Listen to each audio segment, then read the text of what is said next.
kembali dalam rubrik Indonesia Hebat. Karena ini rubrik Indonesia Hebat, makanya saya juga menghadirkan tamu-tamu saya yang hebat. Dua wanita cantik sahabat saya. Yang pertama Mbak Nurni Setiadi. Selamat pagi Mbak. Selamat pagi Pak. Kemudian ini yang hebat juga Mbak Nina Prawiro. Ya. Sahabat Indonesia, saya perkenalkan dulu. Beliau ini adalah seorang pengusaha perempuan yang hebat, tangguh, dan beliau juga seorang social entrepreneur kalau saya bilang. Mbak Nina punya usaha namanya Molekul. Nanti kita tanyakan apa usahanya beliau. Mbak Nurni ini punya usaha PT Patra Mitra Konsolindo. Oke, ke Mbak Nina dulu. Mbak, selamat datang di kanal TV Anak Bangsa. Mbak Nina, sedikit saja, Molekul itu apa? Kita nggak sehebat yang Mas Rudi bilang sih. Kita sebenarnya perusahaan kecil gitu ya. Awalnya berdiri memang kita fokus untuk kita memberikan corporate services. Jadi ada corporate services. Iya. Ya. Jadi perusahaan jasa. Perusahaan jasa. Khusus untuk financial. Biasanya memang lebih ke corporate sama financial institution sih. Jadi event planner tapi untuk perusahaan gitu, terutama untuk financial institution. Oke. Sebelum lebih lanjut ke Mbak Nurni dulu. Kalau PMK ini usaha apa nih Mbak? Kami bergerak di bidang training dan consulting di bidang procurement dan supply chain management. Udah berapa tahun? 10 tahun. Hampir 11 tahun tahun ini. Kalau Molekul Mbak Nina? Hampir 6 tahun. 6 tahun ya. Oke, pertanyaannya sekarang gini. Ini masa pandemi COVID-19. Apa yang terjadi dengan perusahaan Mbak ini? Oke, Molekul dulu gimana Mbak? Ada pengaruh atau tidak? Pasti berpengaruh. Pasti berpengaruh karena salah satu part penting dalam pekerjaan kita, dalam usaha kita kan mengumpulkan orang, Mas. Iya. Jadi mengumpulkan teman-teman media, mengumpulkan bisnis partner gitu. Kemudian juga ada acara seremoni gitu ya dari departemen. Jadi ada interaksi langsung dengan. Yes. Sementara pandemi ini kan sangat against dengan hal itu kan. Yeah. Tidak bahkan kita hampir 3 bulan ini sama sekali kan tidak diperkenankan gitu ya untuk membuat kerumunan kan, lebih dari 10 orang, bahkan baru-baru 10 orang ya. 3 bulan kemarin kita benar-benar cuma ketemu keluarga aja gitu. Jadi kalau dibilang dampaknya besar, sangat besar. Oke, kalau kita bicara omset, mohon maaf nih, saya bicara persentase, seberapa besar going down-nya atau drastisnya? Gini Mas, sebenarnya pada bulan Maret ketika pandemi ini mulai merebak gitu ya, di bulan itu saja tuh, di bulan April terutama, itu kita meng-cancel hotel yang sudah kita booking untuk event-event perusahaan itu 4 event gitu ya. Namun bukan berarti event itu kemudian hilang dan kita tidak ada pekerjaan, tapi perusahaan ini kan ada pandemi dan tidak ada pandemi, terutama perusahaan publik kan kebutuhannya sama Mas. Mau ada pandemi, yang namanya perusahaan publik pasti harus bikin rooms ya kan, harus bikin rooms. Kemudian mereka juga punya financial plan yang mereka harus tetap lakukan gitu ya. Jadi kita tetap harus memberikan alternatif untuk memenuhi kebutuhan mereka tanpa melanggar semua protokol. Untuk itu kita nanti sesi berikutnya Mbak. Yang saya tertarik dengan seberapa besar dampak terhadap financial cash flow kita perusahaan Mbak Nina itu pada saat pandemi selama 3 bulan 4 bulan sekarang. Lumayan Mas. Drastis ya? Lumayan drastis dan banyak hal yang akhirnya kita harus cepat-cepat bikin contingency plan kan. Artinya yang kemarin mungkin kita spend di 1.000 gitu ya. Sekarang kita harus efisien, gimana caranya 300 tapi tanpa mengurangin efisiensi tanpa mengurangin esensi yang 100 ini gitu. Jadi karyawan ada berapa Mbak Dina?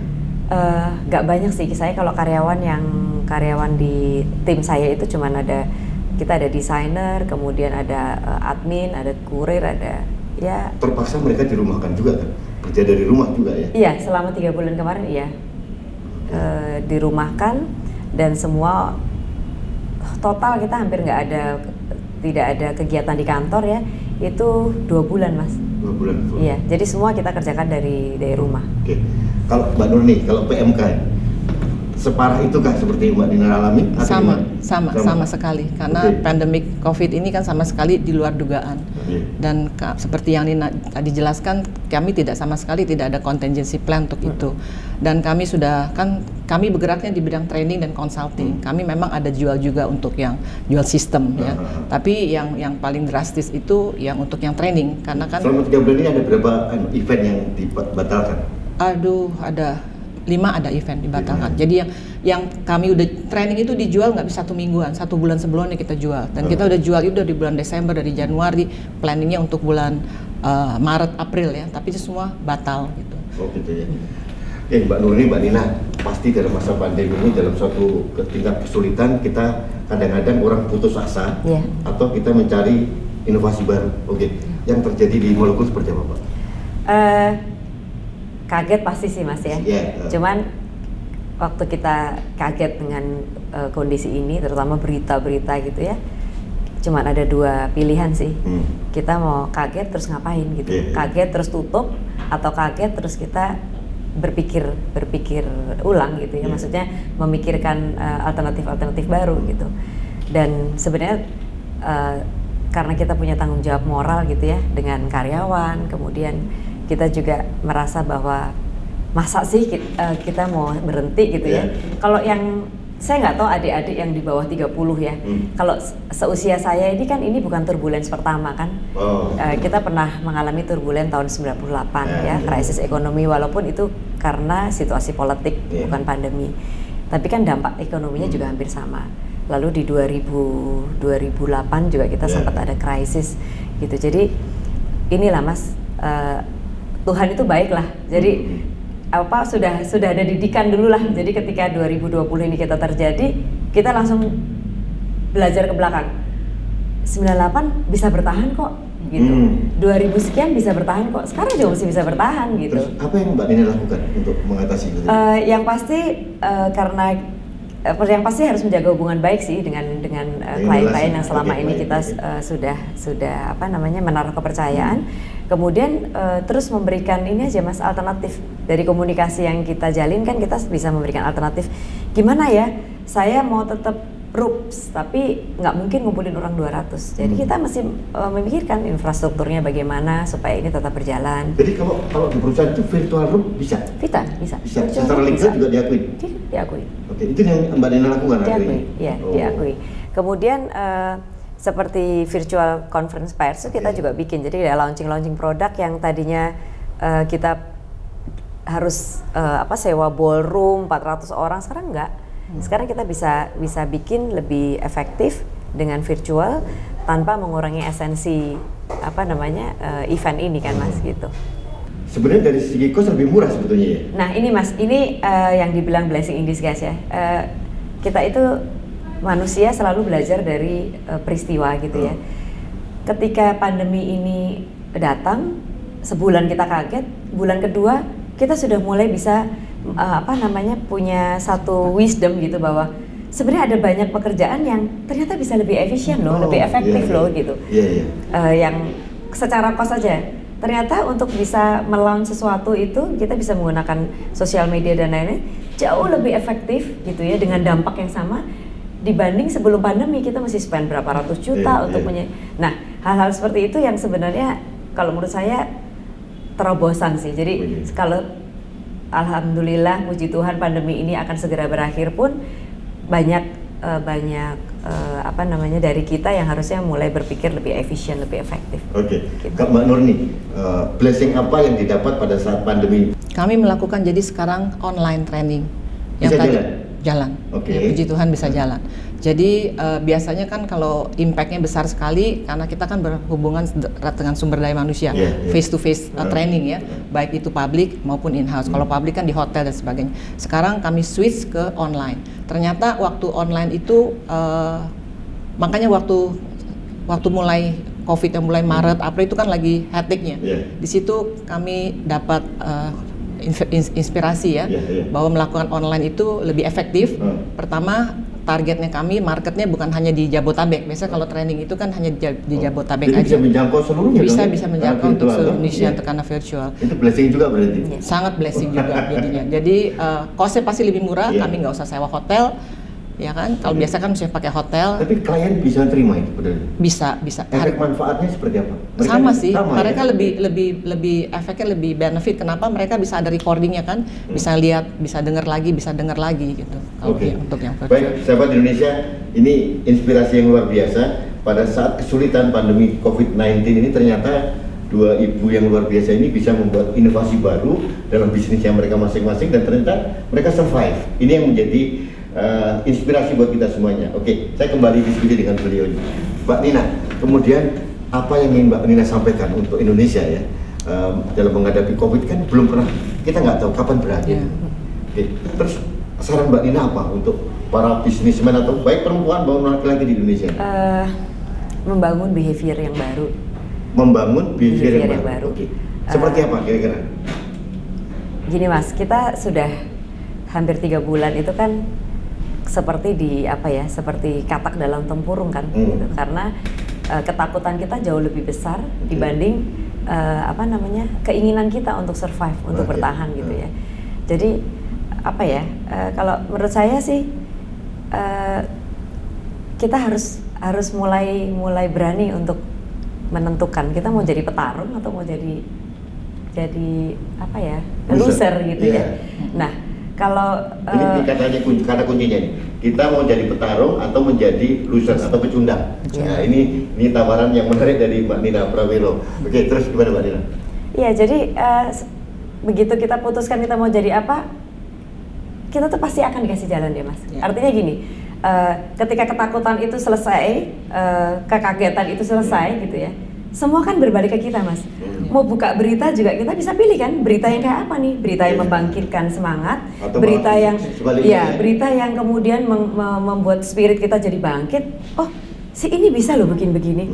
Oh, ternyata yang tadinya nggak pernah masuk dapur bisa masuk dapur sampai bisa bikin profit gitu, bisa nambahin uang belanja.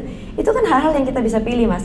Atau kita mau terkurung dengan WA group yang ini mati sekeluarga, yang ini ketularan setelah beli itu. Efek ketakutan jadi paranoid gitu ya. Itu hal kecil tapi sangat mendasar gitu loh Mas, untuk menentukan kita sebenarnya mau kemana nih, mau melangkah atau terkurung aja dalam ketakutan. Yang paling bahaya adalah ketika kita menularkan ketakutan itu kepada pihak lain, ke teman, ke saudara, ke anak, itu yang paling bahaya. Jadi kalau bisa gini, jangan menganggap sepele, tetap waspada, tapi gini loh, ada knowledge yang kita bisa pilah gitu ya, untuk membuat situasi ini kemudian saya juga nggak setuju sih kalau kita bilang kita harus bersahabat dengan COVID Mas gitu. Tapi kita juga harus punya proteksi, punya behavior yang baru. Seperti gini, tadinya meeting segampang itu di mall, ya sekarang kita coba deh cari tempat yang lebih aman. Ada penyesuaian. Iya, ada penyesuaian.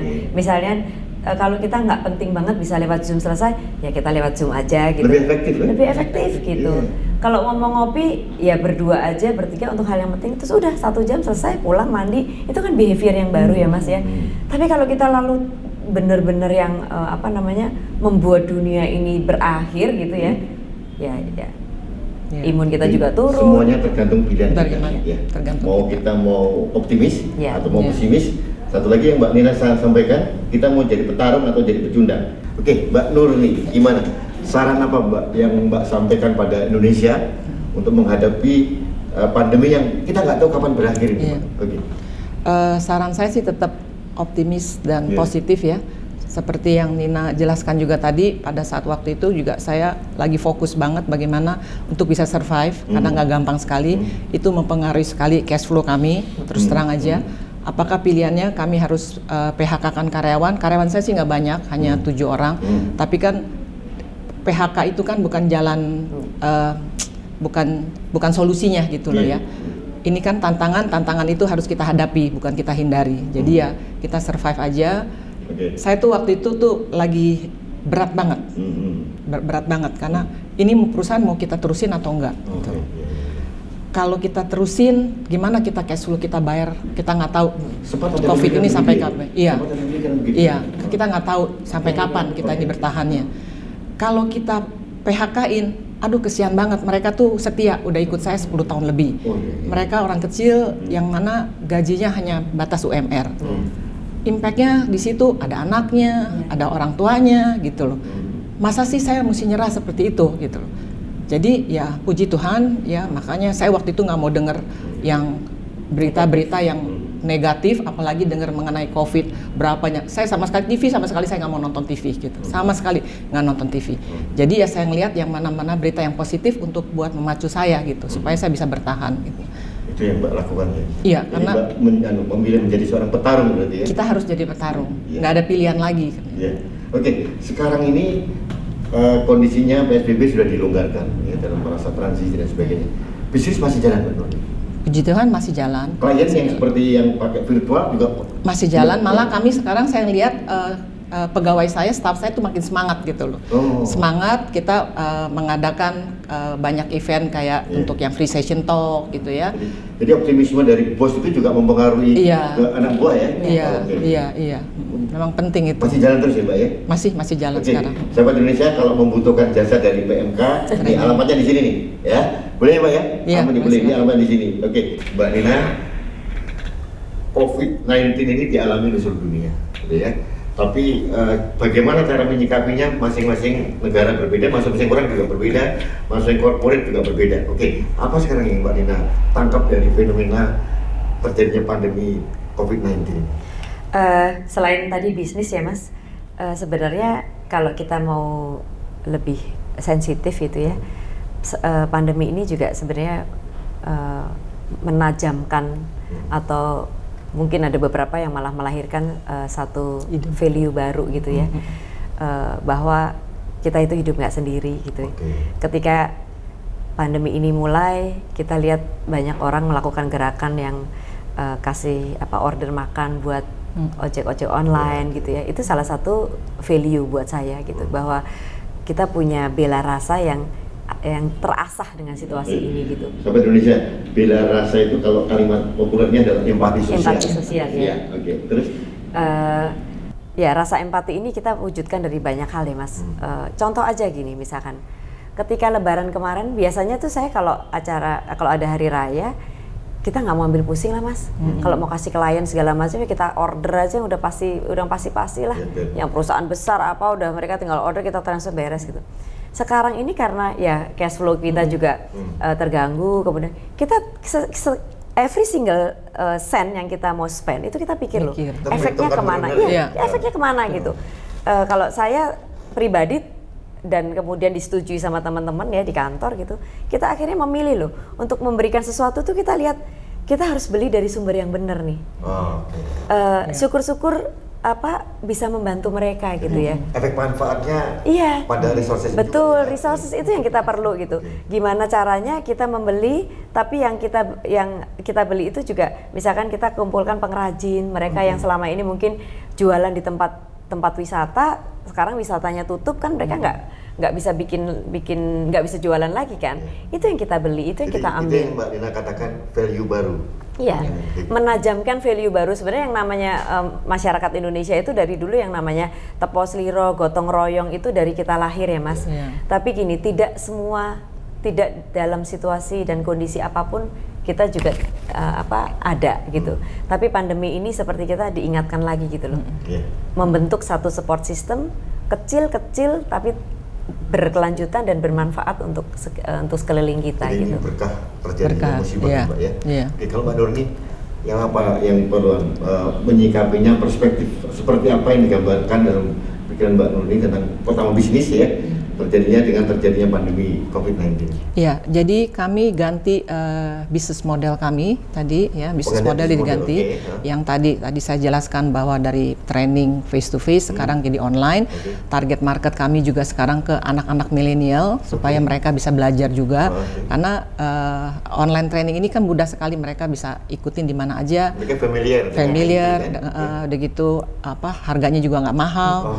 Terus itu buat mereka kan bidang spesialisasi kan memang saya kan di procurement sama supply chain. Jadi mereka bisa belajar bagaimana sih cara mengadakan pengadaan barang dan jasa yang benar. Strateginya harus yang benar tuh seperti apa. Bahkan mungkin mereka kalau mengikuti lebih murah ya? Iya, jauh lebih murah. Lebih murah. Iya, jauh lebih. Toh kami juga kasih sertifikat juga di situ. Ya. Jadi artinya nilai manfaatnya tidak berubah. Sama. Lebih bagus malah. Sama. Oke. Thank you. Terima kasih Mbak Nurni, Mbak Nina, terima kasih waktunya. Terima kasih, Mas. Jadi saya berharap apa yang disampaikan oleh Mbak Nina, Mbak Nurni menjadi inspirasi bagi Indonesia.